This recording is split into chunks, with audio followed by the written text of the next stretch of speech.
देंगे भाई, इतनी क्या जल्दी हो रही है? बोता हो सर हिस्ट्री क्लास की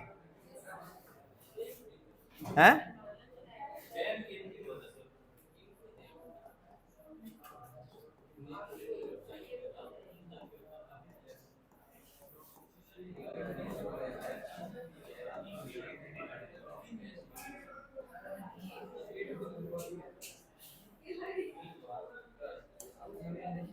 ठीक है भाई, बंद कर दें वो।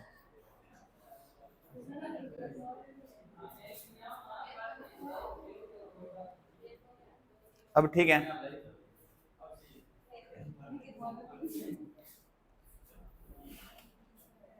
नमस्कार भी सभी को। आधुनिक भारत के बारे में कल थोड़ा सा हमने डिस्कस किया था। क्या क्या डिस्कस किया था?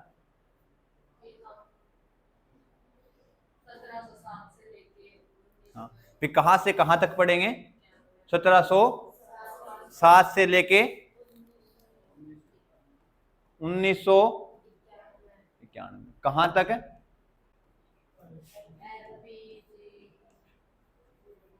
एलपीजी रिफॉर्म्स होंगे, वहां तक पढ़ेंगे हम। ठीक है,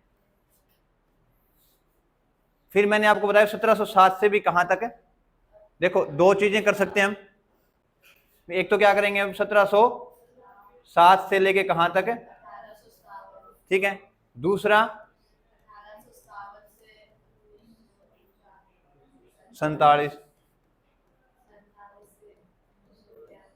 ठीक है। इसको बोलते हैं भाई पोस्ट इंडिपेंडेंट इंडिया।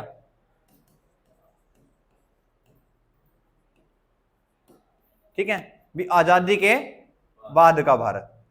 ठीक है, आधुनिक भारत में ये तीन चीजें हम इस तरीके से पढ़ते हैं। तो कल मैंने आपको थोड़ा सा बताया था किसके बारे में, यूरोप के अंदर क्या चल रहा था। ठीक है, किस किस का जिक्र किया था कल मैंने, कौन कौन से देश थे जिनका जिक्र हुआ था कल भाई? देश कह रहा हूं मैं, यूरोप के अंदर कुछ 4 5 6 देश मैंने आपको बताए थे, उनके नाम बताए थे मैंने आपको। पुर्तगाल, फ्रांस, जर्मन, नीदरलैंड, हॉलैंड, और सबसे प्रमुख जो हमें पढ़ना है वो कौन सा? इंग्लैंड। ठीक है, ब्याह में फूफन तो भूल ही गए। मैं चाह रहा हूं जो जरूरी चीज वो क्या है, ब्याह में क्या हुआ है? क्या तो बटाऊ रूस है, क्या फूफा रूस है। तो ब्याह में फूफा नहीं भूल जाए तो ब्याह थोड़ा सा क्या हो जाएगा। ठीक है, तो हम शुरुआत करेंगे कहां से? 1707 से। अच्छा, 1707 तक हम पढ़ रहे थे, तब मैंने आपको बताया था एक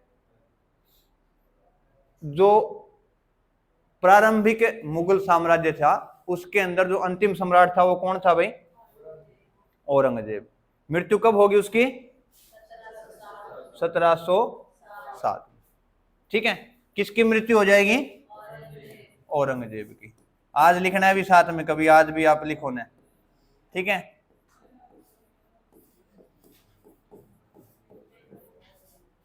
ठीक है। अच्छा, ये ध्यान में रखना आपने, जब औरंगजेब, अच्छा देखो मैंने कल आपको बताया था भी हम पढ़ेंगे किसके बारे में, पहले यूरोपीय कंपनियों के आगमन के बारे में। किसके बारे में पढ़ेंगे? यूरोपीय कंपनियों का आगमन। ठीक है, भारत में कब से शुरू होता है अभी?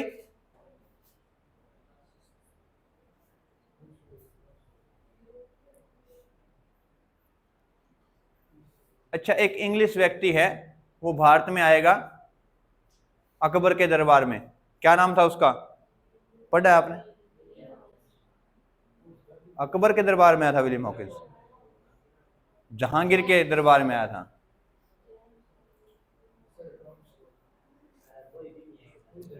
सर टॉमस रो भी जहांगीर के दरबार में आया था।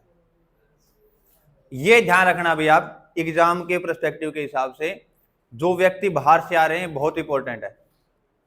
ठीक है, कौन से देश का है, किसके दरबार में आ रहा है, उस राजा से पूछे ना पूछे, लेकिन जो बाहर से जो नागरिक आ रहे हैं, यात्री आ रहे हैं, उनका जरूर पूछेंगे वो, और बहुत बार पूछा भी गया है।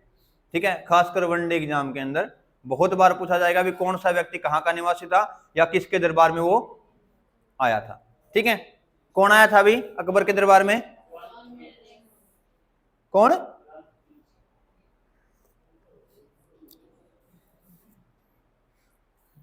नहीं मिला भाई, या लिखा नहीं?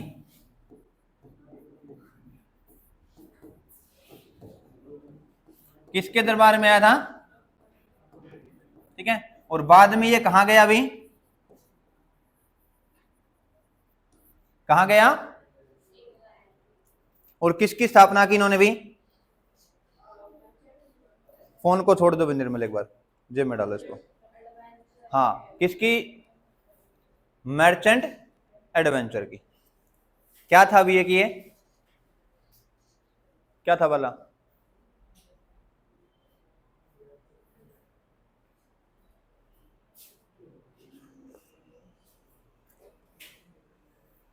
क्या था मर्चेंट एडवेंचर?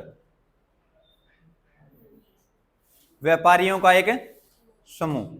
ठीक है, जिसको क्या है भी, जो ब्रिटिश क्राउन है उन्होंने क्या कहा भी, आप जो ईस्ट इंडिया है, ईस्ट इंडिया मतलब जो पूर्वी भारत है या पूर्वी एशिया के जो कुछ देश हैं उनमें क्या कर सकते हो आप? व्यापार कर सकते हो। उसके ऊपर एकाधिकार रहेगा किसका? इस मर्चेंट एडवेंचर ने जो कंपनी बनाई थी उसका, ईस्ट इंडिया कंपनी का। पूरे भारत में, चीन में, इंडोनेशिया, बाकी जितने भी देश है, थाईलैंड वगैरह सारे, उन सब में क्या है, वियतनाम वगैरह में कौन करेगा काम अब? व्यापार के रूप में कौन करेगा? East India company. बाकी कोई भी कंपनी। अच्छा देखो, भारत पे जब अंग्रेज आए भारत के अंदर, उस वक्त क्या है भी, यूरोप के अंदर छोटी छोटी बहुत सारी कंपनियां बन रही हैं। क्या बन रही हैं? कंपनियां। वो कंपनियां क्या करेगी भाई? व्यापार के माध्यम से कोई किसी देश में जाएगी, कोई किसी देश में जाएगी, और उनको किसी न किसी कंपनी को क्या मिला है? एकाधिकार मिला है। ऐसे ही भारत वाले क्षेत्र में एकाधिकार किसको मिला? ईस्ट इंडिया कंपनी को। इतना आपने ध्यान में रखना है। ठीक है, और इसकी स्थापना कब हुई थी?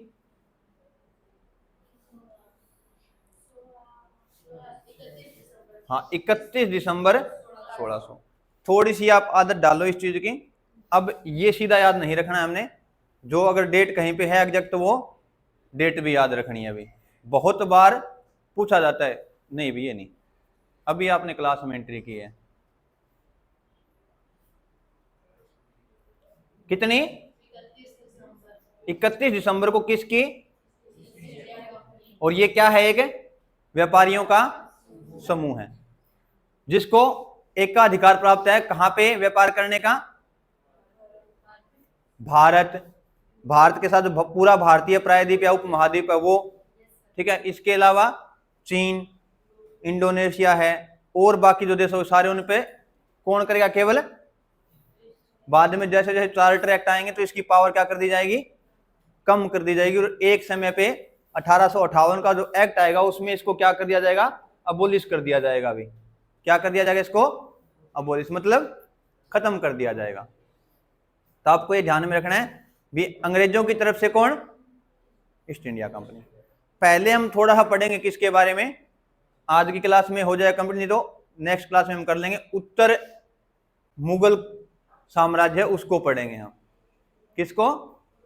उत्तर मुगल साम्राज्य। उसमें क्या रहेगा भी औरंगजेब के बाद, किसके बाद?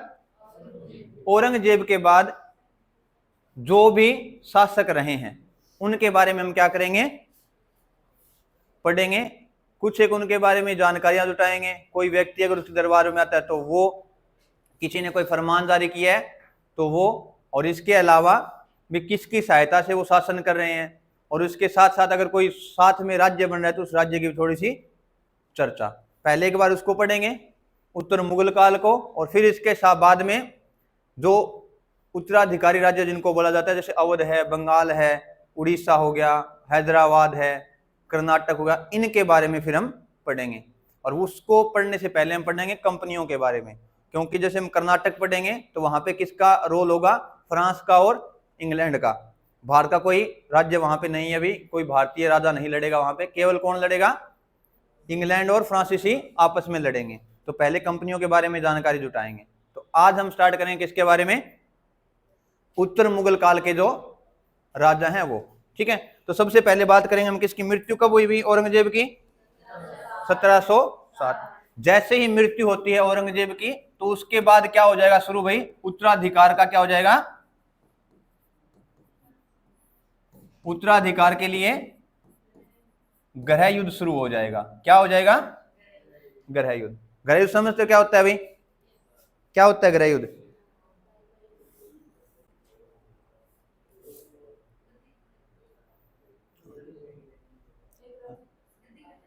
गद्दी के लिए, केवल ही गद्दी के लिए बस, हाँ जिस वक्त की हम बात कर रहे हैं उस वक्त केवल पावर के लिए या गद्दी के लिए लड़ाई होती थी, किसकी, उत्तराधिकार की। क्योंकि पता है भी जो गद्दी पे बैठेगा वो क्या होगा, सबसे पावरफुल। ठीक है, जो उत्तराधिकार का युद्ध होगा उसमें एक युद्ध आपने ध्यान में रखना है, बहुत सारे, क्योंकि 3 बेटे थे औरंगजेब के, उनमें से 2 ही के बारे में हमने पढ़ना है। एक तो मुअज्जम और दूसरा इसका पुत्र था आजम।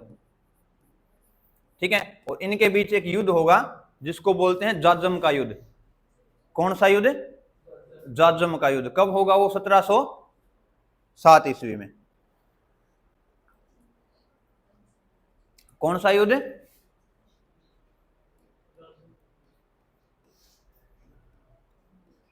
आगरा के पास होगा अभी ये। ठीक है, जाजम का युद्ध 1707 में किस किस के बीच में, मुअज्जम और आजम के बीच में। कौन है दोनों ये, औरंगजेब के बेटे। और इसमें जीत किसकी होगी, मुअज्जम जीत जाएगा। और किस नाम से गद्दी पे बैठेगा भी, बहादुर शाह के नाम से। किसके नाम से, बहादुर शाह के नाम से किसकी गद्दी पे बैठेगा, दिल्ली की गद्दी पे। और इसका दूसरा नाम भी आपसे पूछ ले तो आपको ध्यान में रखना है, इसको कहा जाता था साहे बेखबर भी कहते हैं इसको। कोई परवाह ही नहीं थी दिल्ली पे जो शासन चल रहा है उसकी, उन चीजों की, इसलिए इसको क्या कहा जाता है, साहे बेखबर। किसको कहा जाता है, मुअज्जम या बहादुर शाह को। क्या हो गया,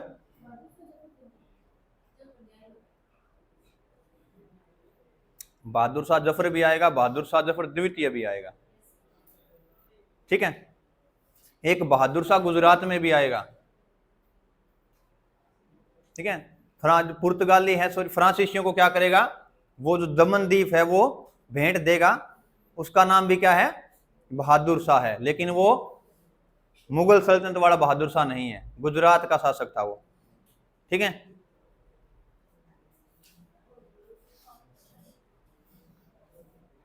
इसके बारे में ध्यान में रखना है कि इसको क्या कहा गया, साहे बेखबर। इसका समय रहेगा भी 1707 से 12। कितना, 1707 से 12 तक। अच्छा, कोई खबर नहीं रखेगा तो बहुत सारे काम नहीं करेगा भी, ये कुछ ज्यादा काम नहीं करेगा। कौन, बहादुर शाह। बस इस ध्यान रखना आपने भी, इसी वक्त पे क्या है, एक विद्रोह होगा बंदा बहादुर का। किसका, बंदा बहादुर का। और उस विद्रोह को दबाते समय क्या हो जाएगी, इसकी मृत्यु हो जाएगी भी।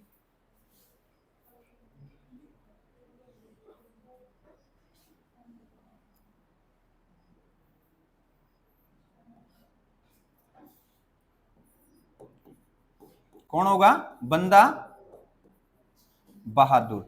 ये क्या कर देगा अभी, विद्रोह कर देगा। और इसी विद्रोह को दबाते समय 1712 ईस्वी में इसकी क्या हो जाएगी, मृत्यु हो जाएगी। इतना ही आपने ध्यान में रखना है, किससे, बहादुर शाह से।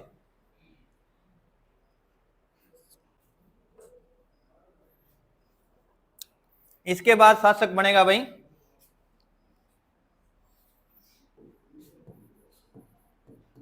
जहांगीर शाह। ठीक है, एक ईरानी मंत्री है जिसका नाम है जुल्फिकार। क्या नाम है? जुल्फिकार। इसकी मदद से क्या बनेगा? ये राजा बनेगा। कौन?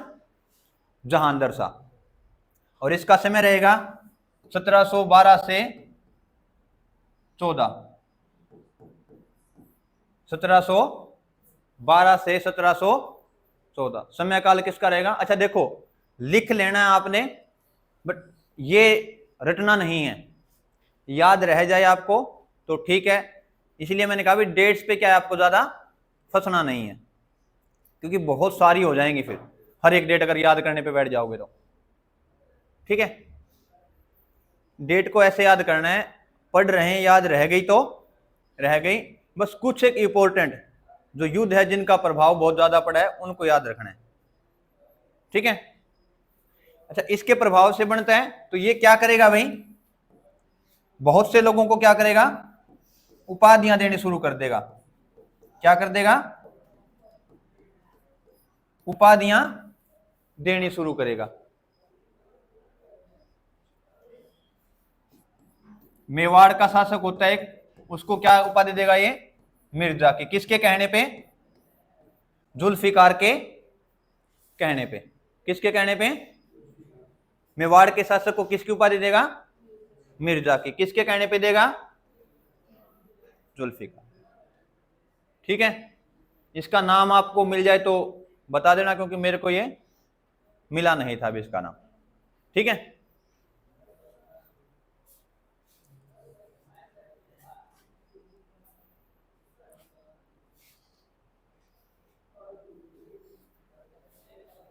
जहांदर शाह के बाद बात करेंगे हम एक व्यक्ति जिसका नाम है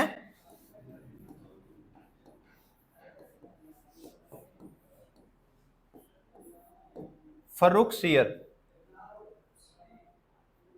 किसका जिक्र होगा जहांदर शाह के बाद? फर्रुखसियर का। ठीक है, ये क्या है, दो व्यक्तियों की सहायता से क्या करेगा, गद्दी पे बैठेगा भी। कितने व्यक्तियों की सहायता से? दो, जिनको हम इतिहास में क्या कहते हैं? सैयद बंधु। नाम सुना होगा आपने, सैयद बंधुओं का नाम सुना है अभी? ठीक है, ये हत्या करवा देगा किसकी? जहांदर शाह की। किसकी हत्या करवा देगा? जहांदर शाह की हत्या करवा देगा। कौन? फर्रुखसियर। किसके कहने से? सैयद बंधुओं के कहने से। ठीक है भाई, और इन सैयद बंधुओं को क्या कहा जाता है अभी भारत में? मुगल काल के अंदर किंग मेकर कौन थे? सैयद बंधु।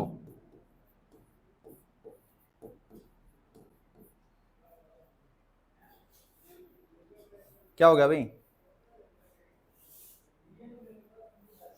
किंग मेकर कौन थे? सैयद बंधु। ठीक है भाई, दो भाई थे, एक का नाम क्या था? अब्दुल्ला खां, और दूसरा हुसैन खां।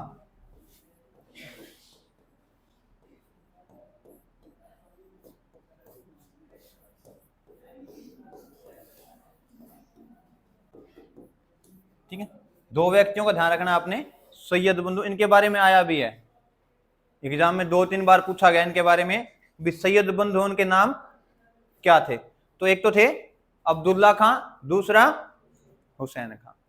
किंग मेकर कौन होता है भाई? कौन होता है किंग मेकर?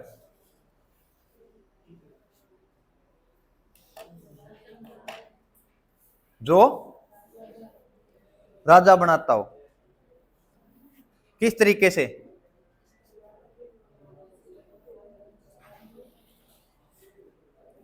अच्छा, हरियाणा के अंदर किसी को किंग मेकर कहा जाता है अभी? राजनीति अगर किसी ने पढ़ी हो हरियाणा की, तो एक व्यक्ति को किंग मेकर कहा जाता था भाई। चौधरी, शाबाश। देवीलाल नहीं, देवीलाल नहीं थे भाई, ओम प्रकाश चौटाला भी नहीं थे, बंसीलाल, हाँ, भजनलाल। ठीक है, भजनलाल और बंसीलाल के बारे में डिबेट है थोड़ी सी, भी जो अनुयायी हैं या मतलब भगत हैं बंसीलाल जी के, जिनको मानते हैं जो, वो उनको क्या कहते हैं, राजनीति का चाणक्य। जो बंसीलाल को मानते हैं वो बंसीलाल को बोलते हैं हरियाणा के अंदर राजनीति का चाणक्य। ये दोनों ही माहिर थे किसके अंदर भी, राजनीति के अंदर, मामले के अंदर बात करें तो सबसे अच्छी पकड़ हरियाणा के अंदर अगर किसी व्यक्ति की रही है तो वो कौन रहे हैं, ठीक है। वैसे तो बहुत सारे राजनेता हैं, हम किसी एक का नाम नहीं ले सकते, क्योंकि शुरुआत कहां से होती है, चौधरी देवीलाल से, ठीक है। भी जो व्यक्ति किसानी से कहां पहुंच गया था, सबसे ऊंचा पद कौन सा था, भी कहां तक चले गए थे वो,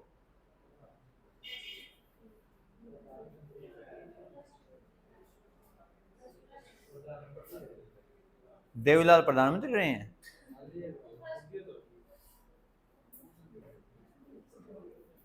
सबसे उच्च पद जो रहा था, उप प्रधानमंत्री थे, उपराष्ट्रपति थे,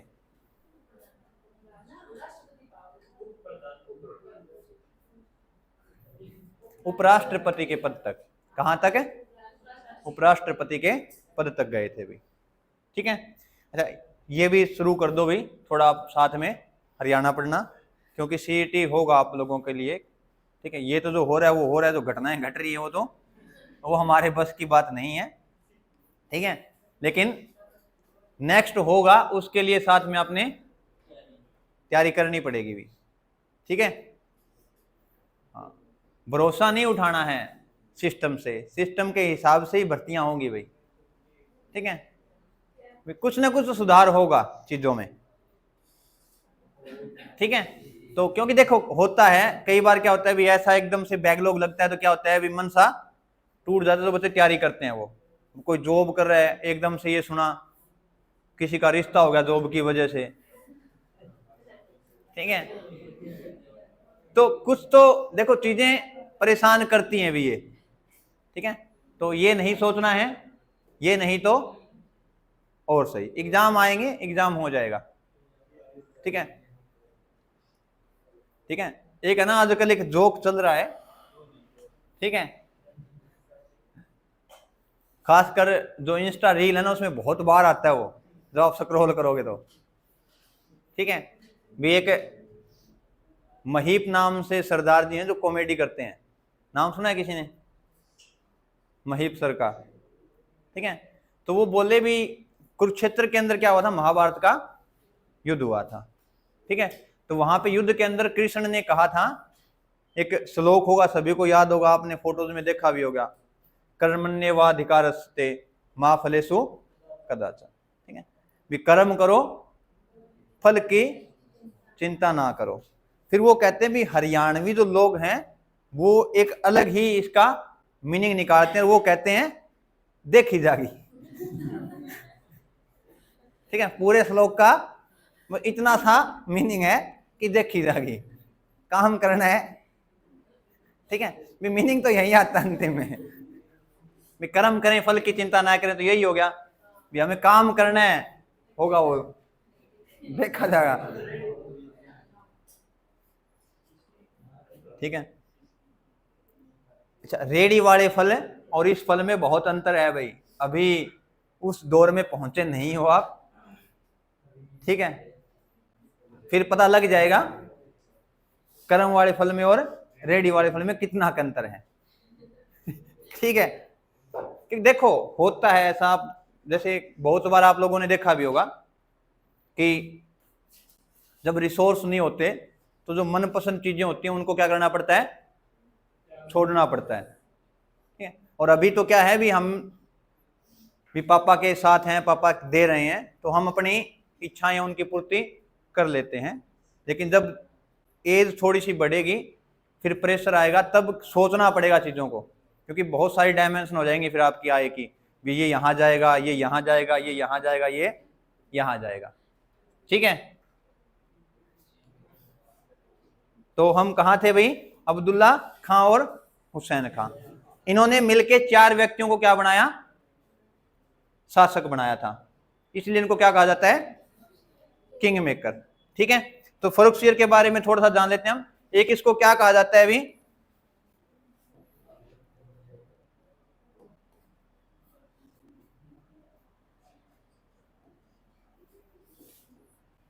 ठीक है, एक महिला थी लाल कुंवर नाम से, ठीक है, किस नाम से? लाल कुंवर। अच्छा एक मिनट भाई, सॉरी सॉरी, ये जुड़ा हुआ है, लाल कुंवर किससे जुड़ी हुई है? जहादर शाह से। किससे? यहां पे लिखो आप, लाल कुंवर। इसके प्रभाव में ज्यादा था कौन? जहादर शाह। तो इसलिए इसको क्या बोला जाता था? लंपट मूर्ख। ठीक है भाई, लाल कुंवर नाम की महिला थी, उसके प्रभाव में बहुत ज्यादा था कौन? जहादर शाह। इसलिए इसको क्या कहा जाता है?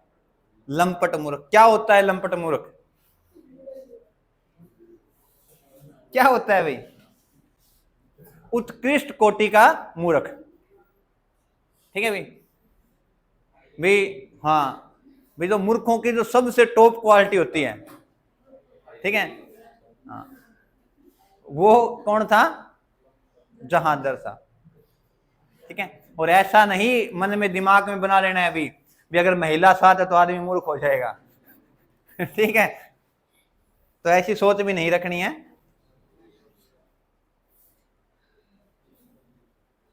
ठीक है, तो ये आप यहां से,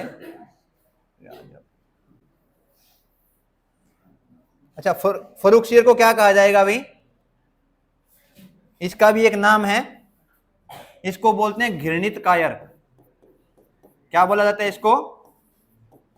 घृणित कायर। क्यों कहा जाता है? क्योंकि इन दो लोगों के प्रभाव में आके इसने किसकी हत्या कर दी थी? जहांदर शाह की। इसलिए लोगों ने इसको क्या कहा? घृणित कायर। एक शासक है, एक राजा जो राज्य कर रहा है, उसको मार के दूसरा राजा बना है, तो लोग क्या, थोड़ा सा तो क्या होगा भी, प्रभाव रहेगा लोगों के ऊपर भी, इसने क्या किया, गलत किया है, चाहे वो राजा कैसा भी, लेकिन था तो वो राजा ही। तो इसलिए लोगों ने इसको क्या कहा? घृणित कायर। किसको कहा? फर्रुखसियर। किसकी सहायता से राजा बनाए? सैयद बंधुओं की सहायता से। कौन कौन थे सैयद बंधु? अब्दुल्ला खां और हुसैन खां भी आ सकता है, हुसैन अली भी आ सकता है, दोनों ध्यान में रखने आपने। अच्छा, अब जो व्यक्ति जिन्होंने, अच्छा जिनको इन्होंने शासक बनाया था अभी, चार थे। पहला तो कौन सा हो गया? फर्रुखसियर। कौन हो गया? फिर आएगा रफी उद दर्जात। नाम याद रखने की जरूरत नहीं है, बस थोड़ा सा आप, रफी उद दौला। और फिर आएगा मोहम्मद शाह, जिसको हम क्या कहते हैं? रंगीला। मोहम्मद शाह रंगीला। इन चार व्यक्तियों को इन्होंने क्या किया? शासक बनाया। अभी किसने? सैयद बंधुओं ने।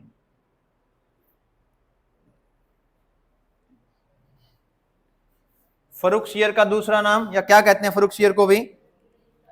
घृणित कायर बोला जाता है अभी।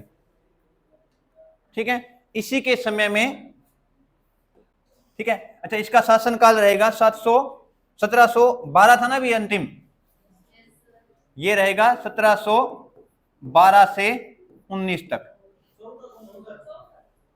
किस, हाँ 14, ठीक ठीक 14, 1714 से 1719 तक किसका शासन रहेगा? फर्रुखसियर का। ठीक है, अच्छा इसी समय एक रॉयल फरमान जारी होगा भाई।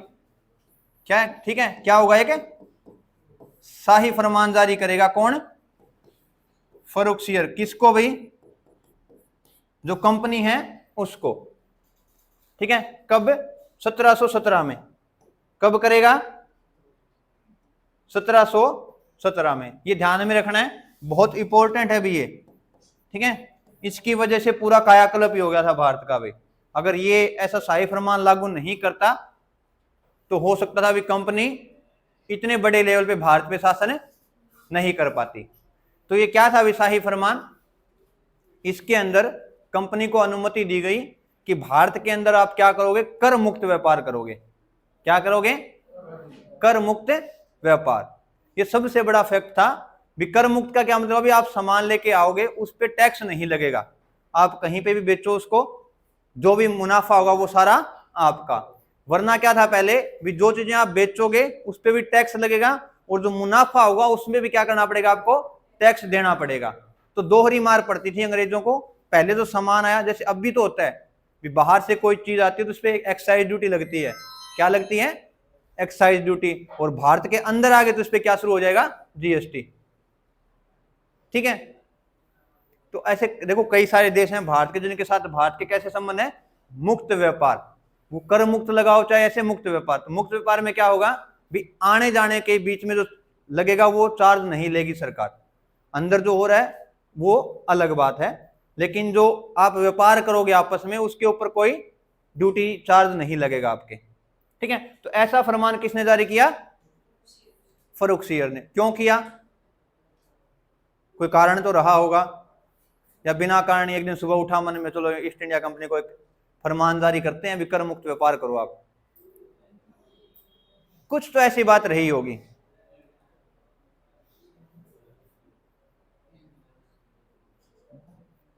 अभी कीने की लालच तो दिया ही होगा। पूनम, रत्ना, हाँ भाई क्या हो गया? थोड़ा जोर से बोलो।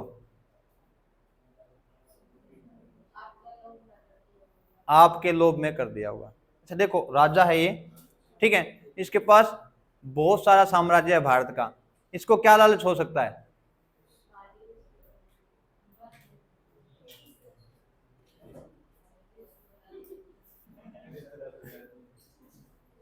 का सासरा इंग्लैंड में बनाना था भाई,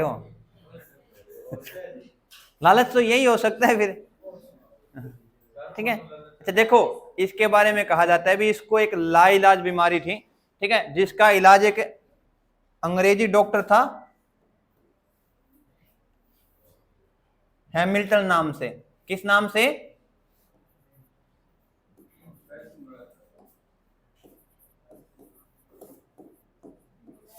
ठीक है। इसने क्या किया था, इसका इलाज कर दिया था। किसका? फर्रुखसियर का। तो उसके एवज में इसने क्या किया? शाही फरमान जारी किया 1717 में। ईस्ट इंडिया कंपनी को कहा कि आप पूरे भारत में क्या कर सकते हो? कर मुक्त व्यापार कर सकते हो। इसके बारे में नहीं आएगा एग्जाम में, कहीं नहीं लिखा जाएगा भी कौन सा डॉक्टर था जिसने इलाज किया। बस आपको कहानी याद होनी चाहिए। 1717 में क्या हुआ? एक शाही फरमान जारी किया गया। किसके द्वारा? फर्रुखसियर के द्वारा, जिसमें ईस्ट इंडिया कंपनी को क्या पावर दी गई? कर मुक्त व्यापार। दूसरी चीज भाई, अब आप क्या कर सकते हो अपनी मर्जी से? क्या है? अपने सिक्के ढाल सकते हो भाई, भी टकसाल लगा सकते हो आप। क्या लगा सकते हो? टकसाल। टकसाल पता हो क्या हो गया? अब तो समझ गए होगे, भी जहां पे सिक्के बनाए जाते हो, ठीक है, सिक्कों को जैसे अपनी, अब हम बात करें तो मिंट बोलते हैं, मिंट किया जाता हो जहां पे, ढाला जाता हो जहां पे, वो कौन सी होगी? टकसाल। भारत में कोई याद हो आपको कोई एक दो जगह जहां पे सिक्के बनाए जाते हो? अब है कोई याद? ममता, नहीं याद?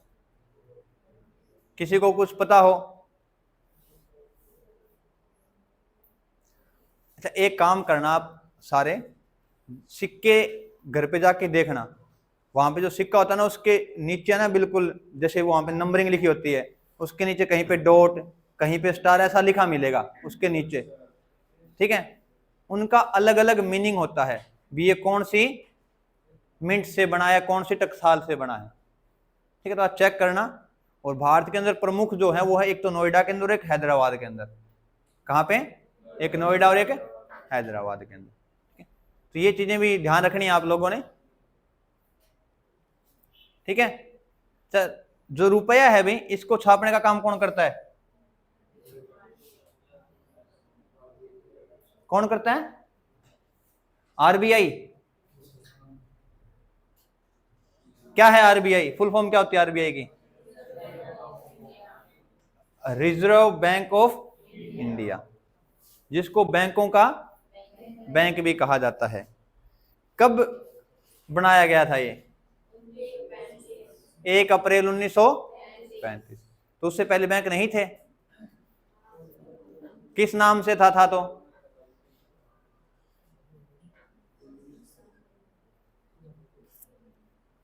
देखो, कोई चीज अब के हिसाब से पढ़ रहे हो तो उसका थोड़ा सा इतिहास भी आपको मिलेगा, तो थोड़ी उसकी इतिहास की भी जानकारी, ठीक है।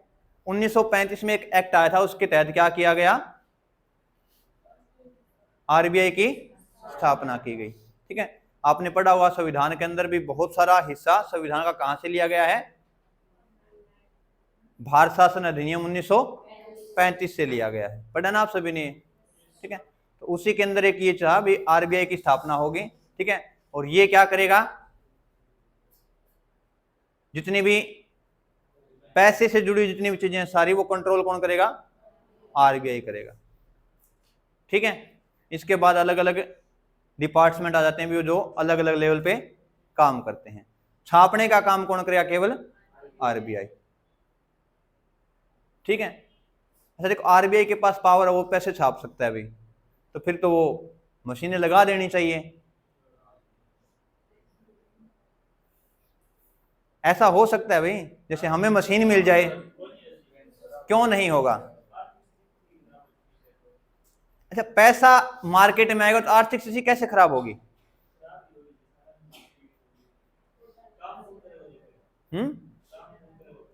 जब आपके पास पैसा है तो काम करने की जरूरत क्या है?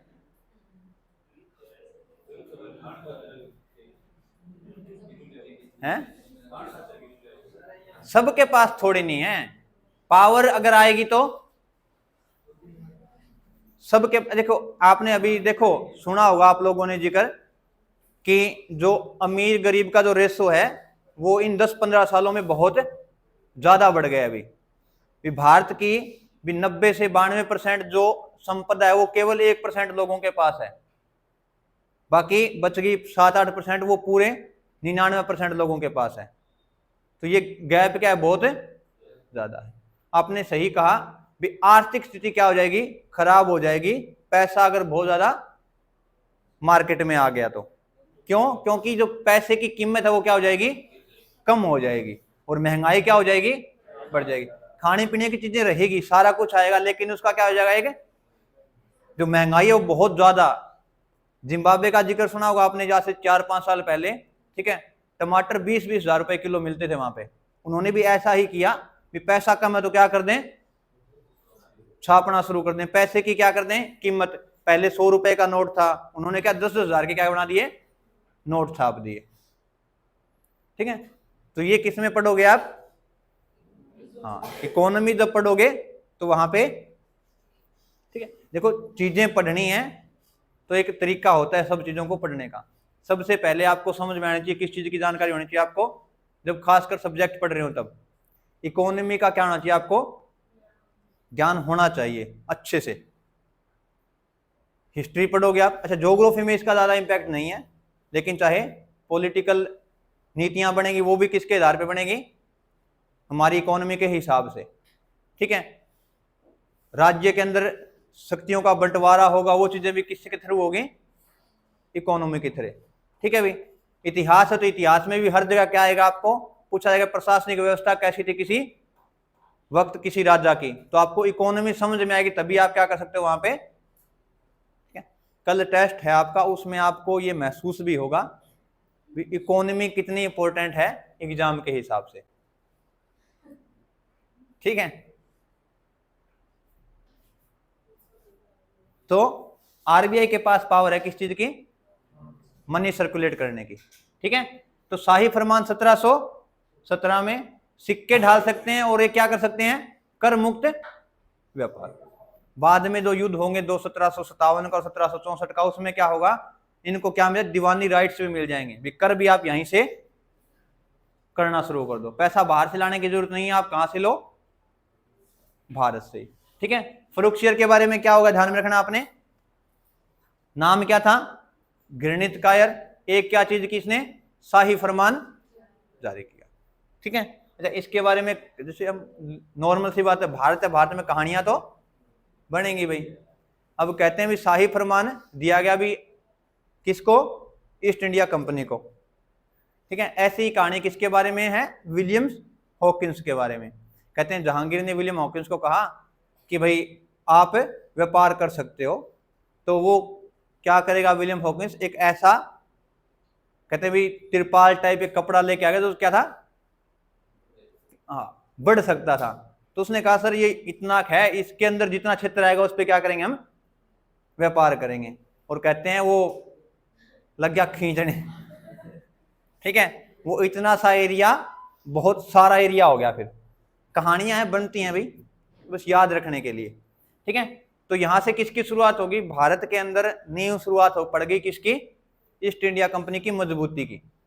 देखो इससे पहले क्या है, हम जब पढ़ेंगे किनके बारे में, यूरोपीय कंपनियों के बारे में, तो वहां पे इतनी हावी नहीं रहेगी शुरुआत में, अंग्रेज शुरू में हावी नहीं रहेंगे। पहले कौन आएंगे, पुर्तगाली, और फिर कौन हावी रहेगा बहुत समय तक, फ्रांसीसी। बाद में क्या है, इनके हाथ लगेगी चीजें। और कहां से, अब अंग्रेज हैं ये बहुत शुरू से क्या है, चालाक है भाई, क्या है, शुरू से चालाक और तेज।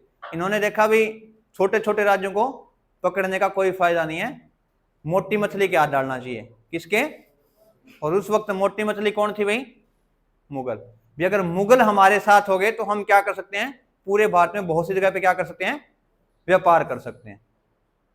कभी मौका मिला तो शासन भी कर लेंगे, और ऐसा होता भी है भाई, ठीक है भाई। धीरे धीरे करके क्या है, शासन खत्म हो जाता है, और 1803 में अंग्रेजों का दिल्ली पे भी क्या हो जाएगा, अधिकार हो जाएगा, ठीक है।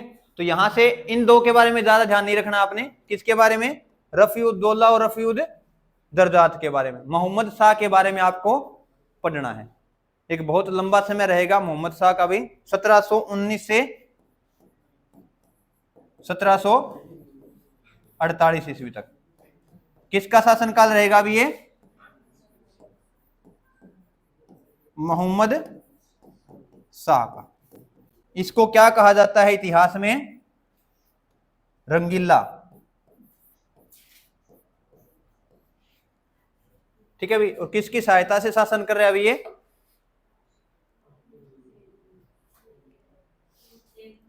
सैयद बंधुओं के नाम से। कौन कौन थे,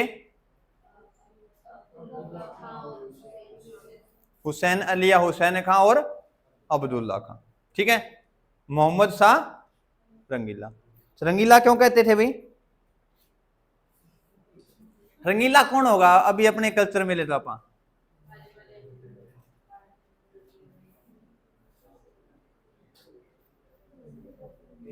किसको कहेंगे रंगीला,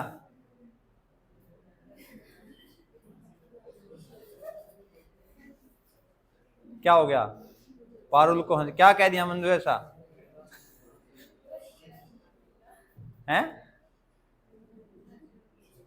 हाँ भाई निर्मल, किसको कहेंगे रंगीला, बता सकते हो, कोई बात नहीं।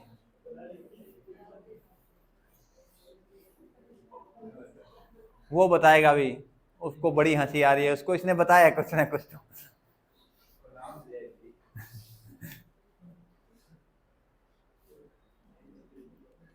एक तो जो नशे में रहता हो वो भी तो हो सकता है रंगीला, ठीक है, वो तो क्या है, कन्फर्म है रंगीला रहेगा, ठीक है। एक जिसके प्रेम संबंध क्या हो, बहुत ज्यादा हो, वो भी क्या होगा, रंगीला। तो ये दोनों कैटेगरी में कौन आएगा, मोहम्मद शाह आएगा अभी, कौन आएगा, मोहम्मद शाह, ठीक है। इसकी सहायता से बन रहा है, सैयद बंधुओं की सहायता से, ठीक है। शासनकाल 1719 से 1748, और इसको भी वास्तव में क्या कहा जाएगा, भी मुगल काल का अगर गिरावट अगर सही तरीके से आई तो किसके शासनकाल में आई, मोहम्मद शाह रंगीला के समय में। यहीं से क्या है, डिक्लाइन पूरी तरह शुरू हो गया, किसका,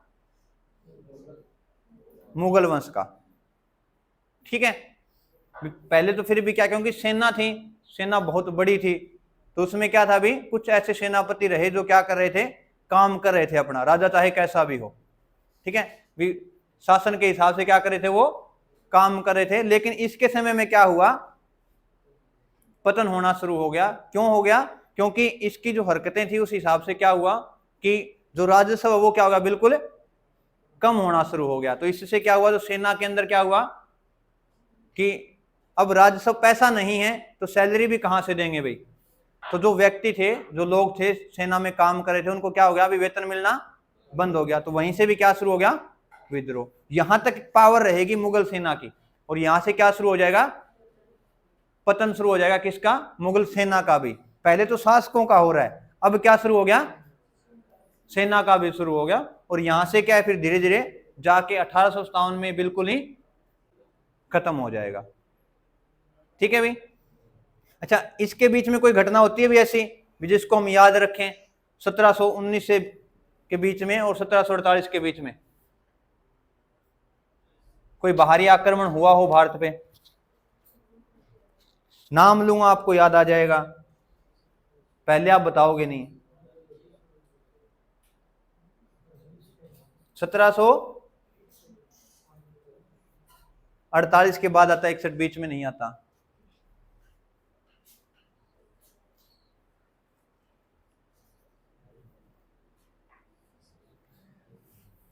पता है किसी को? दिमाग के थोड़े से घोड़े दौड़ाओ भी, इधर उधर भेजो उनको। नाम लिखते आप बता दोगे भी। कब हुआ था नादिर शाह का आक्रमण भारत पर? पानीपत की, मैंने आपको 2-3 बार बता दिया पानीपत के युद्ध के बारे में, ठीक है। तो उसमें नहीं था नादिर शाह।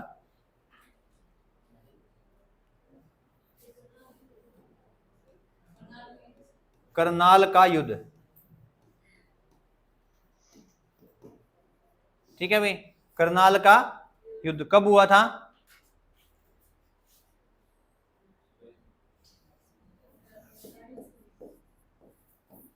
1739 ईस्वी में। कब हुआ भाई? 1700 किस किस के बीच हुआ? नादिर शाह और, अरे किसके शासनकाल में युद्ध करने के लिए आ रहा है, तो किसके साथ होगा? तो थोड़ा लॉजिकल भी सोच लिया करो, ठीक है। किसके साथ हुआ था? मोहम्मद शाह के साथ, ठीक है। तो इस युद्ध ने पोल खोल दी भी सारी, पूरे मुगल साम्राज्य की पोल खोल दी। किसने? इस युद्ध ने, करनाल के युद्ध ने। इससे क्या हुआ कि जब इसने आक्रमण किया किसके ऊपर, दिल्ली के ऊपर, तो ये हार गया कौन? मोहम्मद शाह। और लोगों को विश्वास हो गया, जो साथ में जो लोग और थे भी, आसपास में जो लोग थे, उनको भी दिल्ली जीती जा सकती है। पहले विश्वास नहीं था 200 सालों तक लोगों को भी दिल्ली इतनी बड़ी है, इतनी ताकतवर है, मुगल उनको जीता नहीं जा सकता। नादिर शाह ने ये करके दिखाया, तो लोगों को क्या हुआ भी, अब क्या है, दिल्ली जीती जा सकती है। तो नादिर शाह ने दिल्ली को कब जीता? 2 चीजें लेके जाएगा यहां से, जिनके बारे में मैंने आपको पहले बताया था जब हम किसके बारे में पढ़ रहे थे, जहांगीर के बारे में। 2 चीजें लिखवाई थी, कौन कौन सी भाई? कोहिनूर हीरा और तख्ते ताउस या मयूर सिंहासन,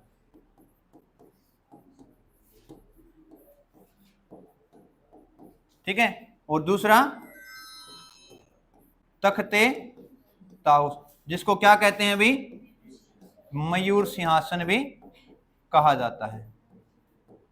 कौन लेके गया? नादिर शाह। अच्छा, भारत में क्यों आया था नादिर शाह?